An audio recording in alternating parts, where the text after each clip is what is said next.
முதலமைச்சர் பேரண்ட்ஸ் எல்லாருக்கும் நான் அதை ஒருத்தரேன். குழந்தைகள் இவ்வளவு ஆர்வத்தோட கலந்துக்கிறதுன்றது ரொம்ப சந்தோஷமா இருக்கு. நீங்க எல்லாரும் இன்னும் மேலும் மேலும் நல்லா வளரணும். ஏன்னா இந்த மாதிரி ஒரு தொலைநோக்கு பார்வையோடு ஒருத்தர் இருக்கிறாங்க, உங்களுக்கு ஊக்குவிச்சு இருக்கிறாங்கன்றது ரொம்ப பெரிய விஷயம். அதனால my great appreciation to Dr. Sangeeta Vishnu Pratap, the management team, and the faculty, research, principal and teaching faculty இருக்காங்க. ரொம்ப சந்தோஷமா இருக்கு. இந்த இடத்த பார்த்தாலே ஒரு மாதிரி ஸ்டெடி அட்மாஸ்பியர் சொல்லுவாங்க. ஒரு மனசுக்கு இதமாகவும் நல்ல இயற்கை சூழல்ல இவ்வளவு பெரிய ஸ்கூல் அவங்க பண்ணிருக்கிறது ரொம்ப ரொம்ப சந்தோஷம். எனக்கு கேட்டா இந்த குழந்தைகளுக்கு எல்லாம் ரொம்ப லக்கி சில்ட்ரன் நான் நினைப்பேன். நீங்க எல்லாம் ரொம்ப லக்கி இல்லையா?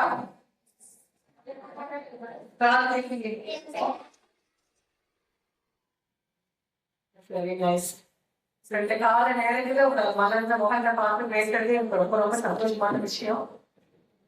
ஜப்பான் அப்படின்னு எடுத்துக்கிட்டீங்கன்னா இது எதுவுமே நம்மளுக்கு புதுசு கிடையாது. Japan is right from Gautama Buddha, உங்களுக்கு எல்லாம் தெரிஞ்சிருக்கும்னு நினைக்கிறேன்.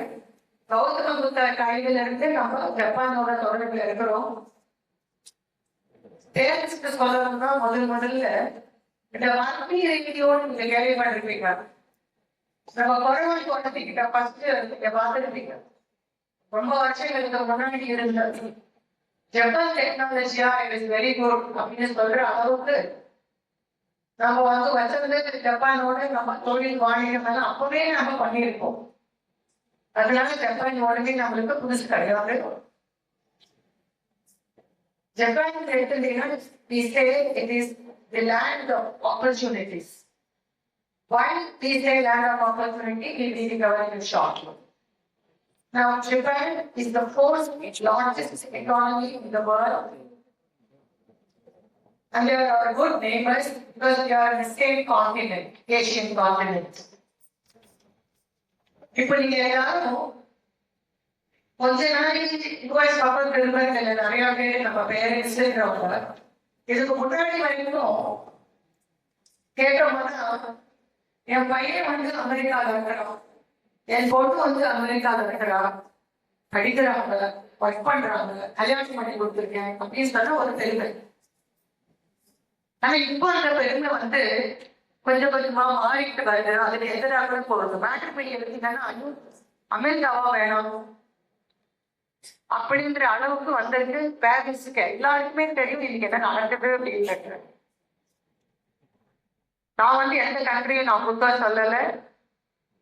நான் ஜப்பானிய மொழியவோ இல்லைன்னா என்னுடைய நான் வேலை செய்யற இந்தோ ஜப்பான் சேம்பரையோ நான் வைக்கிறதுக்காக நான் வரல. ஒரு தெளிவான பிக்சர் உங்களுக்கு கிடைக்கணும்ன்றதுக்காக நான் ட்ரை பண்றேன்.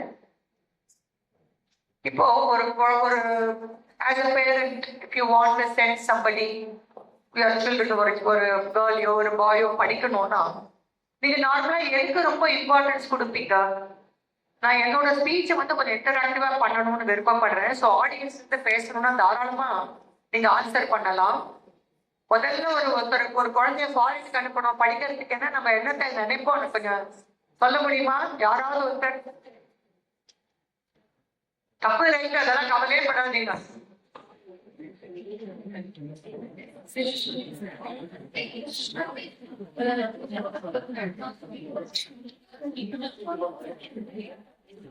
நீங்க உங்க பசங்களை வெளிநாட்டுக்கு அனுப்பணும்னா படிக்க வைக்கணுமோ இல்ல உத்தியோகத்துக்கு அனுப்பணும்னா எதை நீங்க முதல்ல பாப்பீங்க?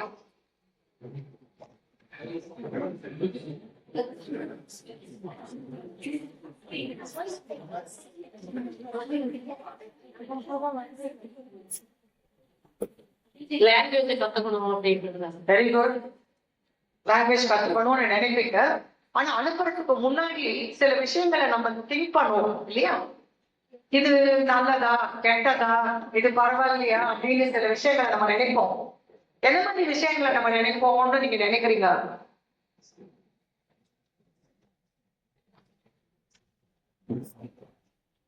ஓகே, பரவாயில்ல. சில முக்கியமான விஷயங்கள் வந்து we will think.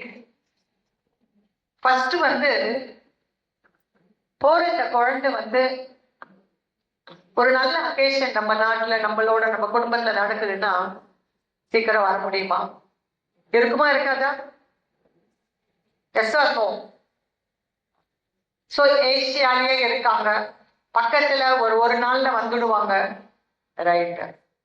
ஸோ நிச்சயமா ப்ராக்சிமிட்டின்னு சொல்லுவோம், ஜியோகிராபிக்கலி நம்ம பக்கத்துல இருக்கணும், அதை நினைப்போம். ரெண்டாவது சேஃப்டி உண்டா இல்லையா? Safety and security. நிச்சயமா என் குழந்தை படிக்கிறதுக்கோ வேலைக்கோ போறது, என் குழந்தை சேஃபா இருக்கணும், பத்திரமா இருக்கணும். திடீர்னு ஒரு ரைடு எடுத்து போய் படன்னு சுத்திட்டு வர்றது, ஒரு சேஃப்டி இல்லாத ஒரு இடத்துல ஒர்க் பண்றது, இதெல்லாம் வந்து ரொம்ப ஆஸ் பேரண்ட்ஸ் கவலையை கொடுக்கும். ஜப்பான் அந்த மாதிரி கிடையாது. Japan is a very very safe place. நான் முதல்ல ஜப்பான் போறச்சு 1996. ராத்திரி 11 மணி ஹோட்டல்ல இருந்து கொஞ்சம் வெளியே வந்துட்டேன். நிறைய பிஸி ஆக்டிவிட்டிஸ் தான். எனக்கு திரும்பி போறதுக்கு நான் தெரியாம ஆப்போசிட் சைட்ல போயிருந்திருக்கேன். எனக்கு ஜாப்பனீஸும் அவ்வளவா தெரியாது. என் டீச்சர்ஸ் இருக்காங்க, இப்ப கூட எனக்கு நிறைய தெரியாது. ஸோ முன்னாடி சுத்தமாவே தெரியாது. அப்போ 2 கேர்ள்ஸ் வராங்க அந்த சைடு, யங் கேர்ள்ஸ். அவங்க கிட்ட கேட்டேன், இந்த மாதிரி இந்த ஹோட்டலுக்கு போகணும். அவங்க சொன்னாங்க, sorry you are travelling in the opposite direction அப்படின்னு சொல்லிட்டு ராத்திரி 11 மணிக்கு ப்ளீஸ் ட்ரஸ்ட் மை வேர்ட்ஸ் என்னோடய நடந்து வந்து என்னை கொண்டு வந்து ஹோட்டல்ல விட்டுட்டு திருப்பி போனாங்க. அவ்வளவு சேஃப், அவ்வளவு கர்டியஸ் பீப்புள் அப்படின்னா ஜாப்பனீஸ் சொல்ல முடியும். 11 மணிக்கு நீங்க தனியா போக முடியும் அப்படின்னா, சேஃபா போக முடியும் அப்படின்னா, நான் எழுதி தரேன், இன்னைக்கு ஜப்பான்ல முடியும். கிரைம் ரேட் அவ்வளோக்கு எவ்வளோ குறைச்சல். மற்ற எந்த கண்ட்ரிலும் இந்த மாதிரி நீங்க பார்க்க முடியாது. So safe first, largest economy, 4th largest economy in the world. ஒரே கான்டினென்ட்ல இருக்கிறோம், நம்ம நெய்பர். அடுத்தது சேஃப்டி அண்ட் செக்யூரிட்டி. ஸோ 3க்கு ஏற்கனவே ஆயிடுச்சா? ரைட். அடுத்தது போவோம் இன்ஃப்ராஸ்ட்ரக்சர், கட்டமைப்பு, உள்கட்டமைப்பு, வெளிக்கட்டமைப்பு எடுத்துக்கிட்டீங்கன்னா லேண்ட் ஆகட்டும், சி ஆகட்டும், ரோடு ஆகட்டும், ஏர் ஆகட்டும், எல்லாத்துலேயும் ஒரு இன்டர் கனெக்டிவிட்டி. ஒரு ஸ்டேட்ல இருந்து இன்னொரு ஸ்டேட் போறது எல்லாமே ரொம்ப பர்ஃபெக்டா இருக்கும். ஜப்பான் நினைச்ச உடனே நம்மளுக்கு புல்லட் ட்ரெயின்ஸ் ஞாபகம் வருதா? ட்ரெயின்ஸ் ரொம்ப ஃபாஸ்டஸ்ட் ட்ரெயின். நீங்க சீக்கிரம் வீடியோல கூட நீங்க பார்த்து என்ஜாய் பண்ணுவீங்க. அந்த மாதிரி ஒரு கனெக்டிவிட்டி வந்து ஜப்பான்ல அருமையா இருக்கும். எதையும் தேடிட்டு கஷ்டப்பட்டு போகவே வேண்டாம். இன்னொன்னு ரொம்ப கிளென்லினஸ், ஹைஜீன் அப்படின்னா ஜப்பானை விட்டா வேற எந்த கண்ட்ரில இந்த ஸ்டாண்டர்ட் இருக்க முடியும் அப்படின்னு நினைச்சே பார்க்க முடியாது. அதுக்கு காரணம் இருக்கு. அந்த காரணத்தை நீங்க வீடியோல அப்புறம் என்னோட கலீக் வந்து உங்களுக்கு போட்டு காட்டுவாங்க. அந்த அளவுக்கு கிளென்லினஸ், ஹைஜீன், ஹெல்த், அதுல வந்து ஹெல்த் கேர் சர்வீசஸ் ஜப்பான்ல ரொம்ப நல்லா இருக்கும். அதனால நீங்க அதை கவலைப்பட வேண்டாம், அதுக்கும் ஒரு டிக்கெட் கொடுத்துக்கலாம். அடுத்தது கல்ச்சர். எப்பவுமே பார்ப்பீங்க, நீங்க வீடியோலையும் பார்ப்பீங்க, ஒருத்தர் எவ்வளவு மரியாதையோடையும் அன்போடையும் பாசத்தோடையும் ட்ரீட் பண்ணுவாங்க அப்படின்னு. டிசிப்ளின் அப்படின்னா அங்க இருந்துதான் நம்ம கத்துக்கணும். அதுல கத்துக்கிறதுக்கு நம்ம ரொம்ப நிறைய இருக்கு. ஒருத்தர் எப்படி அப்ரிஷியேட் பண்ணிக்கணும், ஒருத்தர் எப்படி நட்பு பாராட்டணும், இந்த விஷயங்கள் எல்லாமே வந்து கத்துக்கிறதுக்கு எக்கச்சக்கமா இருக்கு. அதுக்கு அப்புறம் தான் வருது எஜுகேஷன். முதல்ல இந்த பேசிக் ரிக்குவயர்மெண்ட்ஸ் எல்லாம் இருக்கு. அதுக்கப்புறம் அங்க போனீங்கன்னா டெக்னாலஜி எடுத்துக்கோங்க, சயின்ஸ் எடுத்துக்கோங்க. இன்னைக்கு வேர்ல்டுல அவங்க லீடர். ரொபோட்டிக் டெக்னாலஜி ஆகட்டும், ரிசர்ச் அண்ட் டெவலப்மெண்ட் ஆகட்டும், எதுவா இருந்தாலும் ஜப்பான் வந்து இன்னைக்கு நம்பர் 1 பிளேஸ்ல இருக்காங்க. ஸோ இந்த மாதிரி ஒரு இடத்துல ஒரு அருமையான என்விரான்மெண்ட், மவுண்டன்ஸ், சீஸ்கேப், லேண்ட்ஸ்கேப் எல்லாமே ரொம்ப பர்ஃபெக்டா அழகா போனா உங்களால நல்லா என்ஜாய் பண்ணவும் முடியும். சரி, இவ்வளவு ஆச்சு. இவங்க எப்படி இவங்க வந்தாங்க, இதுக்கு காரணம் என்ன அப்படின்றது நம்ம கொஞ்சம் திங்க் பண்ணணும். In 1945, during World War II, 2 bombs were dropped in Japan. One is, can you guess? Super, give him a big hand. Very good. Very good.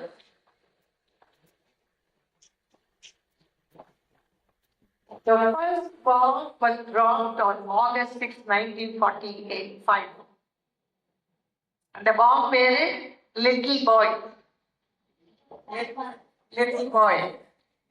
So அப்படின்னு ஒண்ணு சொல்லி ஒரு பெரிய பாம்பை போட்டு அந்த ஹிரோஷிமா நகரமே போனதோட அழிஞ்சு போச்சு. ரெண்டாவது இதோட விட்டாங்களா யுஎஸ் உடல. தயவு செஞ்சு நான் யுஎஸ் தப்பா சொல்றேன்னு நினைக்காதீங்க. வேர்ல்ட் வார் ஆகஸ்ட் 9, 3 நாள் கழிச்சு அடுத்த பாம்பு நகசாக்கியில போட்டாங்க. ஏன் போட்டாங்க? எதுக்கு ஹிரோஷிமா நகசாக்கியை டார்கெட் பண்ணி போட்டாங்க?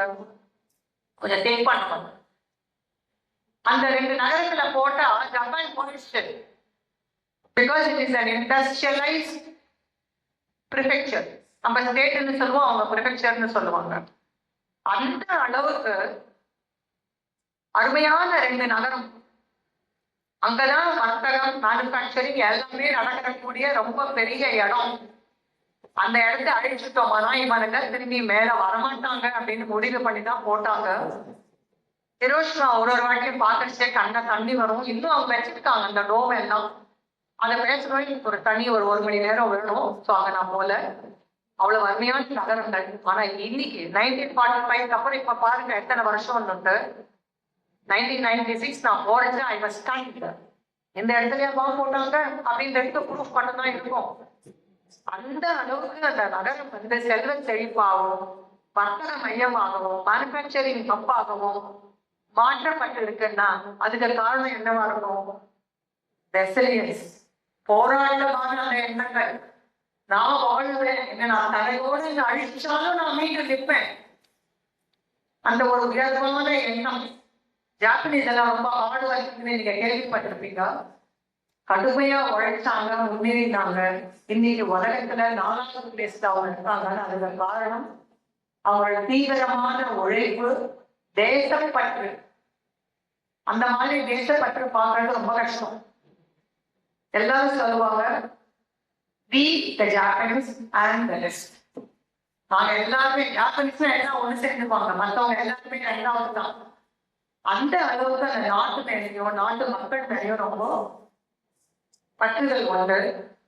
நீங்க என்ன நினைப்பீங்க? இந்த லேண்ட் ஏரியா அவ்வளவு பெரிய கண்ட்ரியா எது அப்படின்னு பாத்தீங்கன்னா கிடையவே கிடையாது. நம்ம இந்தியாவோட கம்பேர் பண்றச்சு 10ல் 1 பங்கு தான் இருக்கும் அந்த நாட்டோடைய சைஸ். 10ல் 1 பங்கு. பாப்புலேஷன் எடுத்துக்கிட்டீங்கன்னா கூட ரொம்ப குறைச்சல் தான். அது நான் அப்புறம் வரேன். எவ்வளவு கம்மியான ஒரு இடத்துல அவங்க பேசுற ஒரே மொழி அவங்களுக்கு 47 ப்ரிஃபெக்சர்னு சொல்லுவோம்.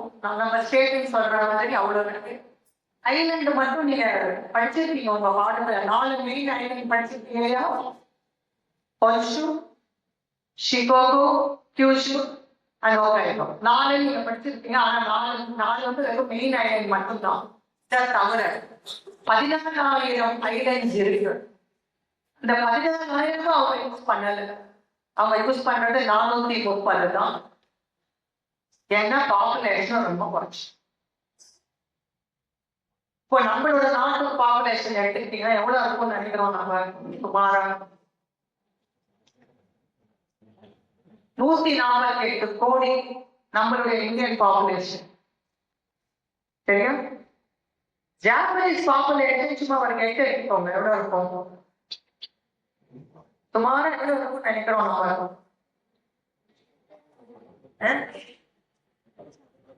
12 கோடி. எவ்வளோ 12 கோடி மட்டுமே ஜாப்பனீஸ் பாப்புலேஷன். இன்னும் அது போயிட்டு இருக்கு. 29% of Japanese people have crossed 60 years. 60 வயசை தாண்டினவங்களே இதுல 29.3%. அப்படின்னு நினைச்சு பாருங்க, அங்க வேலை செய்யறதுக்கு எவ்வளவு பேர் தேவைப்படுவாங்க. இன்னும் கொஞ்ச நாள்ல அது இன்னும் குறைய போதும். ஒர்க்கிங் பாப்புலேஷன் குறைய போதும். 10 ஜாப்பனீஸ் எடுத்தீங்கன்னா அதுல ஒருத்தராவது 80 வயசு இருப்பாங்க. 4 ஜாப்பனீஸ் எடுத்துக்கிட்டீங்கன்னா அதுல ஒருத்தராவது 60 வயசு தாண்டி இருப்பாங்க. இந்த மாதிரிதான் அவங்களோட பாப்புலேஷன் இப்போதைக்கு மாறிட்டு வருது. So they want young talents, they want young people. எங்க போவாங்க? திடீர்னு young people, young talents போவோம். நம்ம நாட்டை எடுத்துக்கோங்க. நம்ம இதுல எவ்வளவு ஒர்க்கிங் பாப்புலேஷன் இருக்கு, எத்தனை இன்ஜினியரிங் காலேஜ், எத்தனை ஆர்ட்ஸ் அண்ட் சயின்ஸ் காலேஜஸ் இருக்கு. யங் டேலண்ட்ஸ் வரணும்னா ஜப்பான்காரங்க எங்க போவாங்க? இந்தியா தான் வந்தாகும். ஏன் சைனா எங்க போக மாட்டாங்க? பக்கத்துல இருக்கு. சைனாவுக்கும் ஜப்பானுக்கும் ஜென்ம சாக்கு. So they won't go near China. US இன்னைக்கு ஒன்று சொல்றாங்க, நாளைக்கு ஒன்று சொல்லுவாங்க. So they won't go near US. படிக்கிறதுக்கு வேணா US போவாங்க. ஆனா ஒர்க்கிங்ல அங்க இருக்கிறது ரொம்ப கஷ்டம். மூணாவது, நம்ம லாங்குவேஜை பிக்கப் பண்ற மாதிரி யாராலையும் முடியாது. ஏன்னா நம்ம இந்தியாவிலே எவ்வளவு லாங்குவேஜஸ் பேசுறோம். அபிஷியலி ரெகக்னைஸ்ட் லாங்குவேஜ் நம்மளுக்கு வந்து 22 லாங்குவேஜ் இருக்கு. 28 லாங்குவேஜ் வரைக்கும் நம்மளால பேச முடியும். Officially recognised. அப்போ இந்தியன்ஸுக்கு பேசிக்கலி அந்த லாங்குவேஜை கிராஸ் பண்ணக்கூடிய சக்தி நம்மளுக்கு நிறையா இருக்கு. என்னோட டீச்சர்ஸ் டைரக்டா பேசுவாங்க. ஜாப்பனீஸ் லாங்குவேஜை பற்றி நான் அந்த ஏரியாவுக்கு நான் போனேன். இப்போ ரைட்டும் பார்த்தீங்கன்னா 70,000 இந்தியன்ஸ் ஜப்பான்ல இருக்காங்க. எவ்வளவு? 70,000 இந்தியன்ஸ் மட்டுமே இருக்காங்க. ஓகே, நினைச்சு பாருங்க. நீங்கெல்லாம் வளர்ந்து போனீங்கன்னா எப்படி இருக்கும்? ஜப்பான்ல ஒரு காலத்துக்கு 10 பேர் இந்தியன்ஸா இருப்பாங்களோ அப்படின்னு நினைக்கிற அளவுக்கு நீங்கெல்லாம் வசதிக்கான சொல்லிட்டு நிறையா இருக்கு. ஆனா இதெல்லாம் பண்ணணும் அப்படின்னா ரொம்ப முக்கியமா என்ன தேவை? உங்களுக்கு மொழி தேவை. ஜாப்பனீஸ்க்கு இங்கிலீஷ் பேச வரும், ஆனா பேச மாட்டாங்க. என்ன பயம்? மொழி இடத்துல அவரோட கம்யூனிகேட் பண்ணிக்கிறதுக்கு மட்டும்தான் இந்த பாஷை. கரெக்டா பேச முடியுமா? முடியவே முடியாது. நம்ம தாய் பாஷையில ஒரு லெட்டர் பேச முடியுமா? தப்பு இல்லாம முடியாது. இங்கிலீஷ்ல முடியுமா? முடியாது. பர்ஃபெக்ஷன் அப்படிங்கிறது கடைசி வரைக்கும் தொடர்ந்துட்டே இருக்கக்கூடிய ஜேர்னி. நம்ம ஆட்டோல ஏறி உட்காருங்க, என்னை கொண்டு போய் இந்த இடத்துல ஒண்ணுன்னு சொல்லுங்க. இங்கிலீஷ்ல பேசுறது ஆட்டோக்காரருக்கு புரியும். ஆட்டோக்காரர் எந்த கான்வென்ட்ல படிச்சாரு? இல்ல. ஆனா உழைக்கணும் அப்படின்னா அந்த பாஷை தெரிஞ்சுக்கணும் கொஞ்சமாவது. அதனால நம்மளால எல்லா லாங்குவேஜும் மாஸ்டர் பண்ண முடியும். உங்களாலையும் முடியும். ஏன் அப்படின்னு அவங்க சொல்லுவாங்க. இப்போ நிறைய ஜப்பான்ல மட்டும்தான் போகணும். நீங்க ஜாப்பனீஸ் லாங்குவேஜ் கத்துக்கிட்டான்னு நான் சொல்ல மாட்டேன். ஜப்பான்காரங்க உலகம் கூட இருக்காங்க. நீங்க எங்க வேணாலும் வேலை செய்யலாம். இந்தியாவிலும் வேலை செய்யலாம். வெளிநாட்டுல எந்த கண்ட்ரில வேணாலும் உங்களால வேலை செய்ய முடியும். அந்த அளவுக்கு ஜாப்பனீஸ் பீப்புள் ஆர். ஸோ இப்ப சொல்லுங்க, உங்களுக்கு வந்து ஜப்பான் வந்து குட்டா பேடா, போகலாமா போகக்கூடாதா?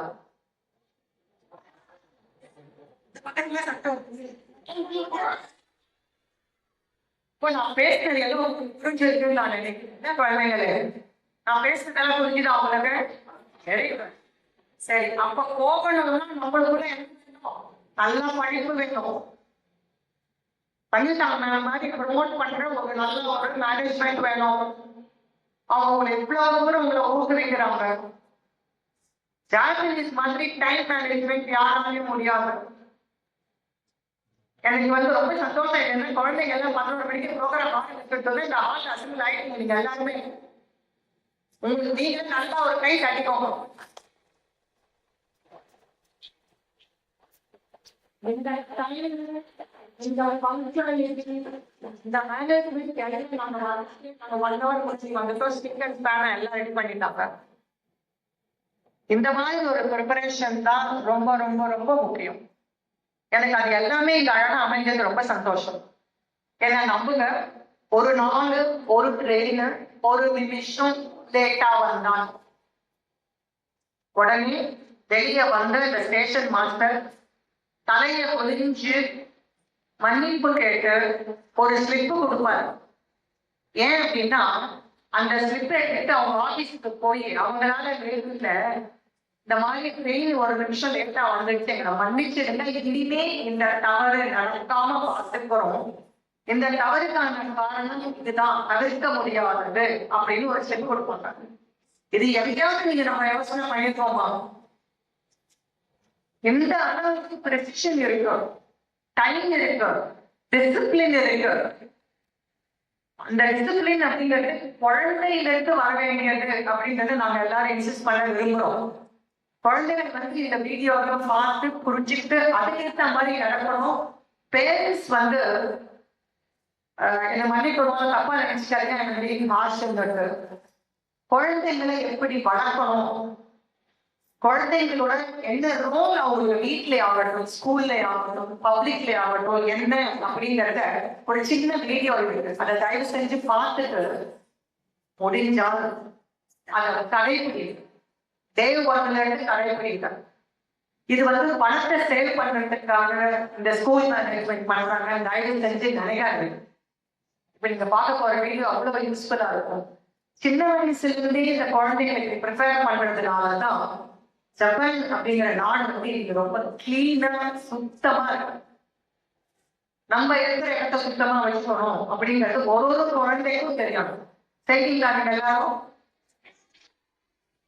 நீங்க இருக்கிற ரோம், நீங்க இருக்கிற வீடு, நீங்க இருக்கிற ஸ்கூலு, கிளாஸ் ரூம், ரோட்ல நீங்க போனீங்கன்னா கூட எதனா சாப்பிட்டு போடுறது, கோவில் குளம் போடுறது அதெல்லாம் பண்ணக்கூடாது.